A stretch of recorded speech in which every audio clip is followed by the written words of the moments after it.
ปิดภาพมาพี่น้องเลยมื้อนี้ก็อยู่ที่เพื่อนน้องไม้พี่น้องกับน้องหน่อยหลังจากที่เบามิกลงมาแต่เมืองดักจึงกับทีมงานเนาะพี่น้องเนาะกับมื้อนี้ได้ลงมาบ้านเนาะพี่น้องเนาะก็เลยมา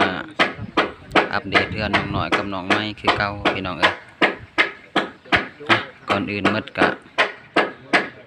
เบามิกบ่มีกล่องหนาเด้อพี่น้องเด้อก็สิได้ อันนี้เลยก่อนอื่นมัดกราบสวัสดีสบายดีพ่อแม่พี่น้องมุกสุขสุขคนเด้อที่เข้ามาสู่สองบามิกบ่ว่าสิเป็นฝั่งไทยหรือฝั่งลาวก็ยินดีนำเด้อพี่น้องเด้อที่มี FC หลายๆคนเข้ามาติดตามบามิกก็ขอให้มีความสุขความเจริญและประสบผลในหน้าที่การงานเด้อพี่น้องเด้อขอให้เฮงๆปังๆร่ำรวยพี่น้องนี่แหละมาอัปเดตเพื่อนน้องหน่อยกับน้องไม้มื้อนี้พี่น้องเอ้ยเพิ่นสิสร้างนี่แหละตัดลังพี่น้องเอ้ยสิได้ตัดลังมื้อนี้กำลังเอาขึ้นโค้งใหม่เนาะพี่น้องเนาะเพิ่นสิมุ่งสร้างกะสีเอาพี่น้องเอ้ยบ่าวมิกก็บ่ได้มาอัปเดตด้นละพอดีมีสร้างมาซอยเห็ดให้เพิ่นเนาะพี่น้องเนาะมีสร้างมาใหม่พี่น้องเอ้ย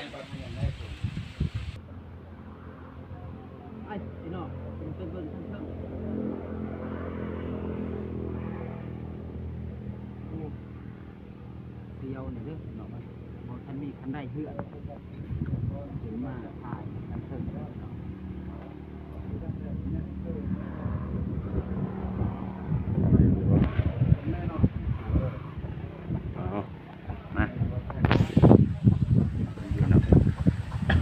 มาหลังคาเหือนกันเนาะพี่น้องเอ้ยตอนนี้ก็ถือว่าไหวเติบแล้วพี่น้องบ่มีบ่ได้เข้ามาเบิ่งถือว่าไหวเติบสร้างพันสบายดีเด้อสบายดีเนาะสบายดีเด้อนายสร้างเด้อ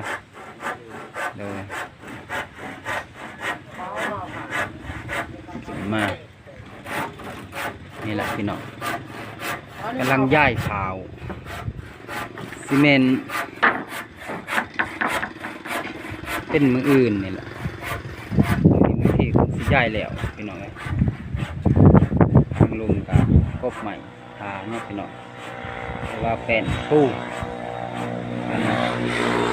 ซื้อมื้อนั้นนั่นแหละตัวเบามิกมาอัปเดตให้เห็นนั่นแหละพี่น้องผมซื้อมานี่ก็หลังจากมันสิตัดล้างแล้วก็มุ้งพี่น้องใส่สังกะสีแล้วก็ปูก่อนเนาะพี่น้องเนาะเฮ็ดตามกันมีก่อนทันย้ายตรงเรียบร้อยหมดแล้วพี่น้องเอ้ยไก่พี่น้อง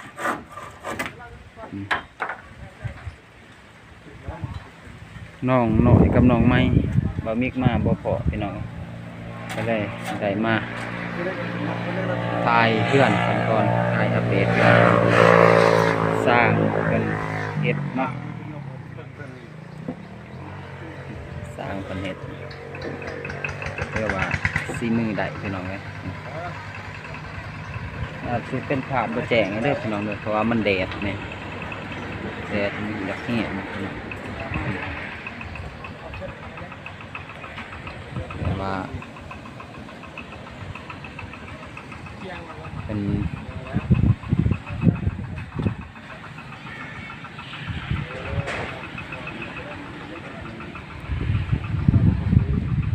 ปูนำซิมันจะซ้ำหนีละเครื่องใหม่เป็นกันเงินปูแหลวเนี่ยกะตัดลังแหลวเนี่ยก็เสด็จจุตามเบิ่งพี่น้องเลย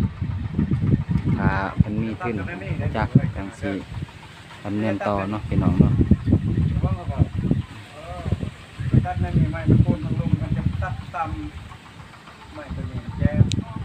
โอเคพี่น้องบ่าวมิกก็แสดงลงก่อนเนาะพี่น้องเนาะ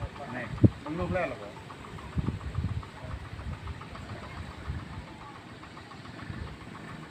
พาเพิ่นให้เบามิกซอยได้เบามิกกับสิซอยเนาะเหมือนนะถือเป็นโอกาสมาซอยเบียกข้าวแหน่หน่อยหนึ่งเนาะพี่น้องเนาะ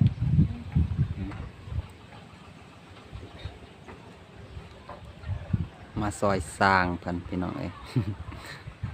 ตอนนี้ถ่ายคลิปก่อนพี่น้องเอ้ยอัปเดตให้พี่น้องได้เห็นนำกันเนาะทางลุมก็เป็นสวนขนานเป็นพี่น้องนี่แหละที่ทีมงานได้มาเฮ็ดให้น้องหน่อยกับน้องไม้เนาะว่ามีสิถ่ายมุมสูงให้เบิ่งพี่น้องเอ้ยขึ้นมาเฮือนใหม่เพิ่นเลยพี่น้องนะถือว่าเพิ่นเฮ็ดมุกงามเติบพี่น้องเฮือนเพิ่นเป็นมุกงามดี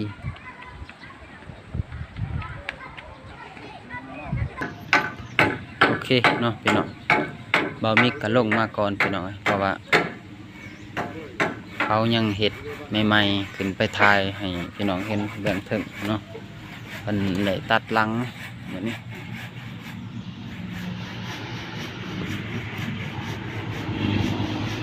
เป็นสื่อว่างามเรื่องไม้กำลังหน่อยนะครับ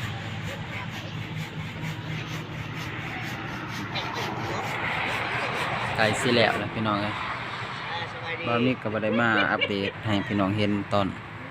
สร้างเพิ่นมาเห็ดใหม่ๆเนาะก็เลยมีโอกาสวันนี้ถือโอกาสเข้ามาอัปเดตให้พ่อแม่พี่น้องได้เห็นนำกันเนาะเป็นเฮือนใหม่นี่สิเป็นมุกนาเพิ่นเนี่ยทางขึ้นวางนี่เนาะพี่น้องเป็นทางขึ้นวางนี่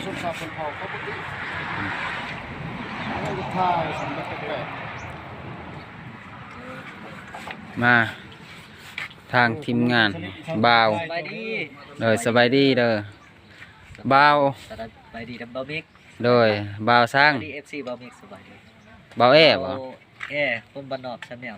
บ่าวคนบ้านนอกแชนแนลเนาะพี่น้องเนาะเพิ่นกลับมาจังได๋มาอัปเดตโอ้มาอัปเดตบ้านนอกไหมโดย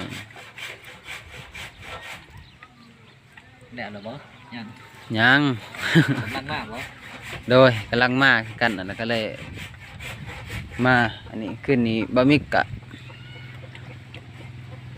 หลังจากเมื่อแต่ดักจิ้งกะคำเนี่ยพี่น้องนอนพักอยู่ท่าแต้งเลยนอนพักอยู่กันบ่าวอนุกันก็เลยตอนสีสวยๆลงมาบางก็เลยมาเวอัปเดตเพื่อนน้องหน่อยกับน้องไม้กับน้องพี่น้องเนาะเพื่อว่าก่าวหนาไปไล่เติบพี่น้องเลยดีใจนำเพิ่นที่เพิ่นได้ขึ้นจากผู้ใหญ่เน่ที่เขามาซอยเรือหนองเพิ่นเนาะเพิ่นก็เฮ็ดตามขั้นตอนพี่น้องเอ้ยก็บ่ได้เผาได้พังเฮ็ดตามมีงบมีประมาณของเรานั่นแหละบามิกก็อัปเดตให้ FC ได้เห็นเนาะก็ถือว่ามีคนมาซอยเพิ่นตอนนี้กำลังกบใหม่อยู่พี่น้องสร้างลุมกับเพิ่นกบใหม่เลยพี่น้องเอ้ยกบใหม่สบายดีบ่าววังสบายสบายดีเด้อซีเมนต์ในสร้างเพิ่นเนาะเนาะสบายดีเด้อสบายดีเนาะเพิ่นกบใหม่เนาะพี่น้องเนาะนี่แหละ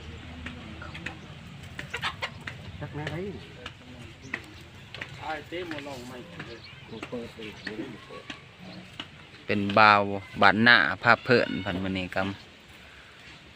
ครับที่สอบทั้งเชิงพี่น้องเลยบาวมิกกับบริเขามาเห็นก็โอ้ถือว่าดีเติบเนาะเพื่อนเล่ากะได้ก่าวนาไปไล่เติบเนาะคือว่าสร้างเพิ่นได้มาตรฐานพี่น้องเพิ่นเฮ็ดในน้องหน่อยกับน้องไม้คือว่าค่อนข้างดีเนาะพี่น้องเนาะแล้วก็ไวมันสิเป็นประมาณมื้ออื่นนี่เพิ่นก็สิได้มุ่งแหละพี่น้องเอ้ยตามเบิ่งมันนี่มันสิย้ายข่าวเนี่ยคือสิแล้วตามเพิ่นเลย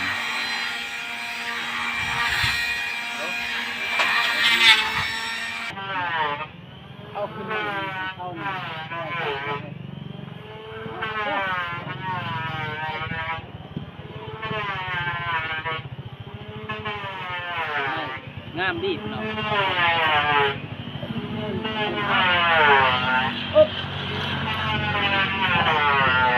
สิย้ายขาวเนาะมันเนาะเท่บ่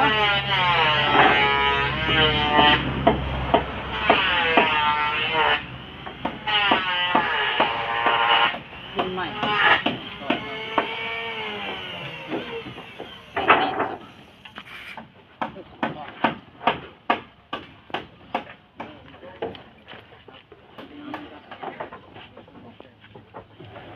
เลย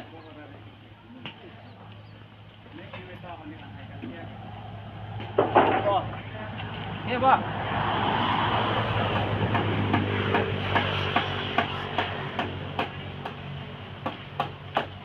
นี่เด้ปะก่อนเนาะปะแต่มันจังมิกซ์เอาเป็นซอยเนาะพี่น้องเนาะโอเคพี่น้องตอนนี้เพิ่นกำลังกบไม้แป้นทางลุมก็กบไม้แป้นพี่น้องอ่ะทางเทิงเพิ่นก็ตัดรางเลยตอนนี้เพิ่นก็กบไม้เนาะพี่น้องเนาะเดินทาง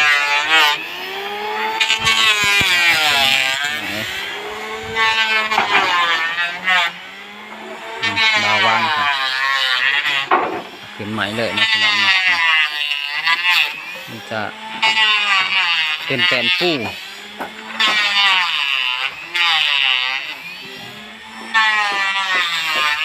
เป็นแป้นฟูคือว่าไหวเติบพี่น้องสร้างมาซอยกันเฮ็ดเพื่อนะพี่น้องเนาะกันกะ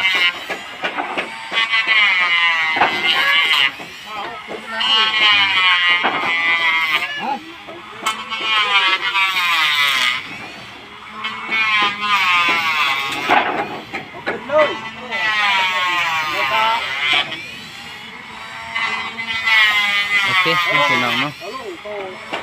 ก็มาอัปเดตเพียงแต่สำเนียงแหละพี่น้องก็ที่ให้พี่น้องได้เห็นนำกันเนาะพี่น้องเนาะถ้ามียังเพิ่มเติมบ่มีก็สิมาอัปเดตให้พ่อแม่พี่น้องได้เห็นนำกันเนาะเพื่อนน้องๆกันมาอยู่ที่บ้านประจำตอนนี้น้องๆกันก็คือสิแม่นไปเวียกพี่น้องบ่มีก็เข้ามาบ่เห็นเพิ่นอยู่เพื่อนเนาะ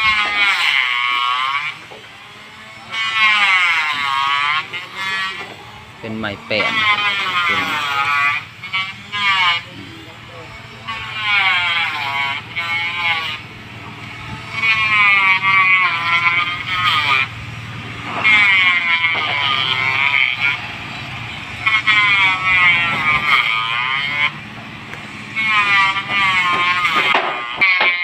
กำลังเอาเป็นไม้แป้นบางอย่างก็บ่มีเป็นไม้เส้นตอนนี้ก็บ่มีคนจับของแล้วพี่น้องเพิ่นก็อยากข้าวเฮ็ดเนาะพี่น้องเนาะข้าวแล้วเพิ่นข้าวทำนี่ละทำหมดไม้แป้นแอนเป็นแป้นปูนั่นแหละแป้นจุดทำปูพี่น้องนั่นแป้นแอน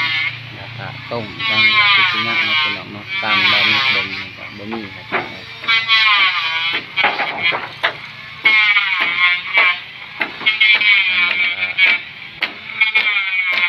กบใหม่ไปนำ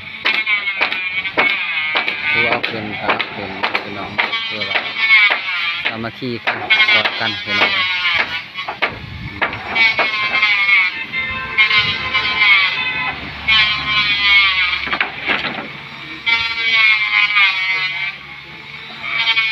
เป็นแสนคู่นะพี่น้องเนาะแสนง่ายพี่น้องเลยเรามีเทียนกันอย่างว่าง่ายแสน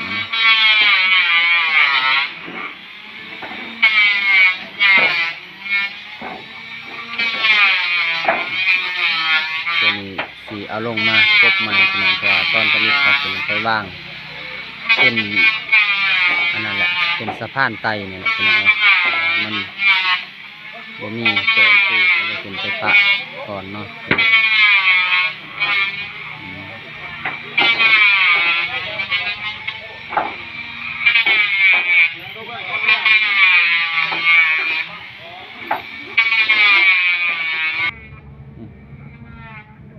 คนขยันพี่น้อง บ่าวหวังสัน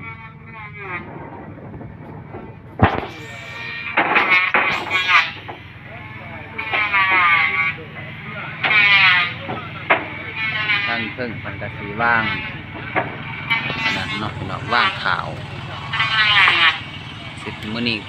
น่าจะแล้วพี่น้องตามเบิ่งน่าจะแล้วสร้างเพิ่นมาเฮ็ด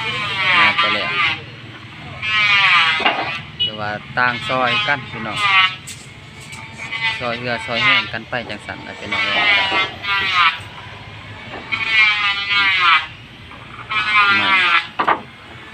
บ่าววังกันครับ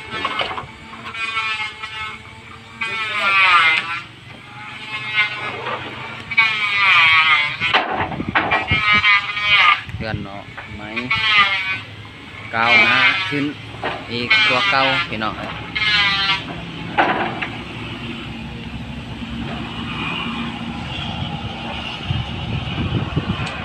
ไม้บากเนาะพี่น้องเนาะเป็นไม้บาก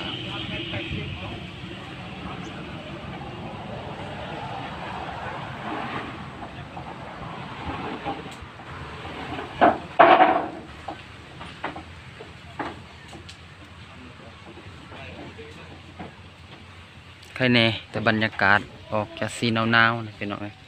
แต่ว่าแดดกับบ่ฮ้อนปานใดดอก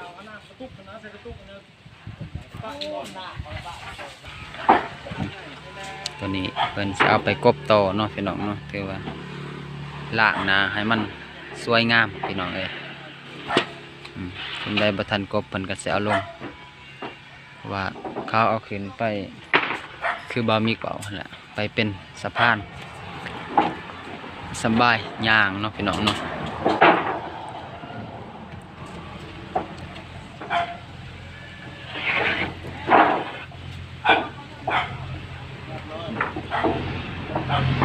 เป็นกระเสียมาเลียนแต่เป็นกระกบโตแต่ว่าสร้างนี่ตากแดดเลยพี่น้องเห็นไหมสร้างนี่ตากแดดเลยเต็มที่แล้วนะเด้อเห็นนะไอแปดโอเคพี่น้องบาวมิกกับสิคอตัวลาบก่อนพี่น้องเลยคลิปนี้ก็จะได้อัปเดตเพียงแต่เท่านี้แล้วเด้อพี่น้องเลยเพราะว่าความจำบาวมิกมันได้บลายเนาะพี่น้องเนาะก่อนอื่นมัดกราบขอบใจ FC ทุกท่านที่เข้ามาสู่สองบาวมิกแล้วก็เป็นกำลังใจให้บาวมิกได้ทำคลิปต่อไปเด้อพี่น้องเด้อขอให้ FC ทุกท่านจงมีแต่ความสุขความเจริญเข้ามาในชีวิตหน้าที่การงานขอให้เฮงๆปังๆเด้อพ่อแม่พี่น้องเอ้ยคลิปนี้ก็บ่มีหยังหลายเนาะพี่น้องเนาะบาวมิกก็สิขอตัวลาไปก่อนพี่น้องเอ้ยไว้พบกันคลิปหน้าคลิปนี้ขอกล่าวคำว่าสบายดีพี่น้องบ้า